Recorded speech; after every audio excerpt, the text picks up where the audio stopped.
जी, निश्चित रूप से ये एक पहलू है। मैं इनके और भी पहलुओं पर जाना चाहूँगा। सदस्य मोहम्मद आरिफ हबीब जी भी जुड़े हुए हैं। हबीब जी, तमाम विपक्षी दलों के बयान आए, लेकिन मैं ये नोटिस कर रहा था कि आज ना उतना तल्खी थी, ना उतना बोलने की एग्रेशन दिखा मुझे, जिस मुद्दे पर जब बाकी विपक्षी दलों के बयान आए थे।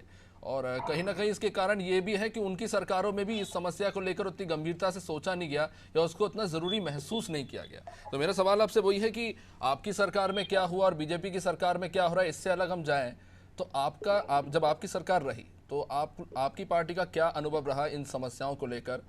किस तरह की समस्याएं आती हैं एक सरकार को भी, क्योंकि हम इस वक्त बात कर रहे हैं प्रशासन के अंदर जो ब्यूरोक्रेट्स हैं वो किस तरह से लापरवाही बरतते हैं और कहाँ सरकार जो है इन्हें नियंत्रण में रखने में मात खा जाती है। देखिए, आरिफ जी। सबसे पहले तो मैं ये कहना चाहूंगा कि जो भी लोग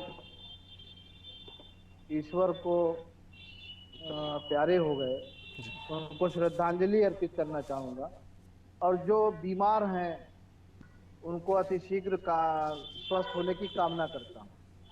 बात यहाँ पर ये नहीं है कि सरकार ने क्या किया क्या नहीं किया।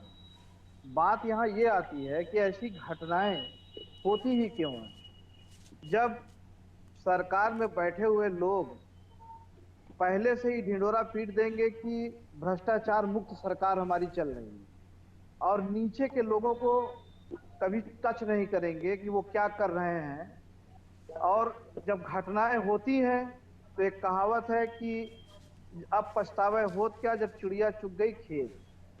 4 लोगों की जान चली गई, अब आप अधिकारियों पर कार्रवाई कर देंगे। एक सामान्य प्रक्रिया के तहत उनके उनके सस्पेंशन हो जाएंगे, उनके खिलाफ जांच बिठा दी जाएगी। लेकिन दुर्भाग्य यह है कि इस पर रोक लगाने की बात कहीं से सरकार में नहीं हो रही है। और हमारी सरकार की जहां तक आपने बात किया था, तो अगर आप देखेंगे तो 108 एम्बुलेंस अखिलेश यादव जी की सरकार की दी हुई है, जिसका इस्तेमाल यहाँ पर हुआ है। स्वास्थ्य व्यवस्था जो है वो भी अखिलेश यादव जी की सरकार की दी हुई है, जिसका इस्तेमाल यहाँ हुआ है। अखिलेश यादव जी ने स्वास्थ्य व्यवस्था पर पूरे का पूरा काम किया है। उसी तरीके से आगे भी सरकारों को उससे बढ़ चढ़ के काम करना चाहिए था। और आरिफ जी, जो हादसे के प्रक्रिया बाद है जो एम्बुलेंस प्रक्रिया आती है है। जो प्रक्रिया नहीं जो जी। प्रक्रिया है होटल को परमिट करने की, वो प्रक्रिया भी बहुत ही जटिल है।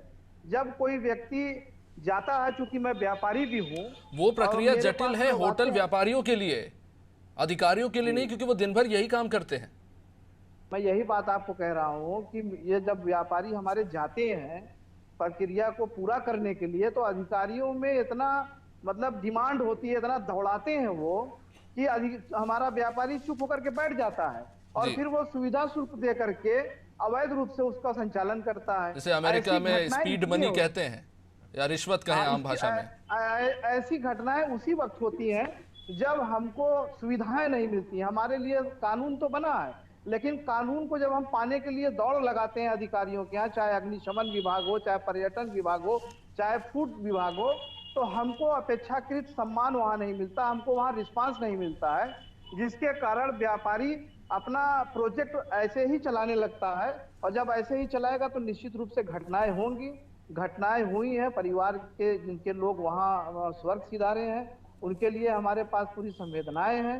लेकिन मुखिया जब ढिंडोरा पीटेगा बिना कुछ ग्राउंड रिपोर्ट को लिए हुए कि हम भ्रष्टाचार मुक्त और जीरो टॉलरेंस की सरकार चला रहे हैं, तो नीचे बैठे हुए लोग निरंकुश हो जाएंगे और ऐसी घटनाएं भविष्य में होती रहेंगी। अभी नहीं, विपक्ष इतना इनएक्टिव क्यों है इस एक घटना मुल्क को में लेकर? मेरा सवाल ये भी है आरिफ जी, विपक्ष इतना जी, इनएक्टिव क्यों है? अभी अगर किसी दलित के साथ मारपीट हो जाए, किसी तरह का हादसा हो जाए, आप अपनी पार्टी की हर एक दल, सिर्फ आपकी बात नहीं कर रहे हैं, जितने विपक्षी दल है अपने अपनी इंडिपेंडेंट कार्य समिति बना देंगे, जांच समिति बना देंगे और आप उस क्षेत्र का निरीक्षण करने पहुंच जाएंगे, पीड़ितों से बात करने लग जाएंगे। इस मामले में क्यों नहीं दिख रहा उतना एग्रेशन? क्या ये रीजन है कि फायर सेफ्टी का मुद्दा हमारे समाज में इंपॉर्टेंट नहीं है और ना ही इतना एक्सपोजर मिलेगा किसी राजनीतिक दल को इस मुद्दे पर इतना हो हल्ला करके? नहीं, ऐसा नहीं है। देखिए, समाजवादी पार्टी की सोच सबसे अलग है। समाजवादी पार्टी किसी ऐसे मुद्दे पर राजनीतिकरण नहीं करती है। हमें बिल्कुल दुख है इस बात का जो बड़ी घटना हुई है, और मैं इस बात को भी कहना चाहता हूं कि जो सुविधाएं घटना के बाद लोगों को मिली हैं, उसके लिए मैं अखिलेश यादव जी को धन्यवाद ज्ञापित करना चाहूंगा कि उन्होंने बेहतर सुविधा व्यवस्था देने की कोशिश किया था। क्योंकि आप देखेंगे तो 2017 के बाद कोई भी परिवर्तन नहीं हुआ है, कहीं भी कोई विकास का काम नहीं हुआ है, कोई चीजें बढ़ाने का काम आदरणीय मुख्यमंत्री जी ने मोहम्मद नहीं आरिफ जी, किया है, सरकार तो आपके सिर्फ समय में भी बयानबाजी थी, करने का होटलों काम। के अस्पतालों में भी आग लगी, तब ये बात बसपा भी कह सकती थी, बीजेपी भी कह सकती थी, तो ये तो कोई बात नहीं हुई। हम बात कर रहे हैं कि हम इसके सॉल्यूशन पर कब काम करेंगे। बिल्कुल सलूशन पे काम होना चाहिए। मैं ये कहना चाहूंगा कि विभाग जिम्मेदारी से काम करे।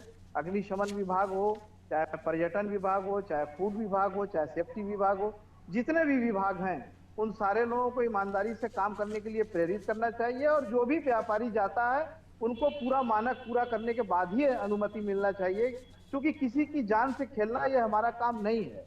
हम इसके बिल्कुल खिलाफ हैं। समाजवादी पार्टी जी, जो है वो लाशों पर राजनीति नहीं करती है। समाजवादी पार्टी व्यवस्थाओं की बात करती है और व्यवस्था देने का काम 2017 तक अखिलेश यादव जी ने किया था। 2017 के बाद व्यवस्थाएं छिन्न भिन्न है, केवल बयानबाजी हो रही है। जीरो चलिए ठीक है, टॉलरेंस जान की लेते राजनीति हैं आपकी मोहम्मद बात। आरिफ जी जो कह रहे हैं। हमारे साथ हमारे ब्यूरो चीफ राघवेंद्र पांडे जी भी जुड़े हुए हैं। राघवेंद्र जी, ऊपर ऊपर से तो बहुत बात होती है, अंदर से आता है कि गौतम जी ने भी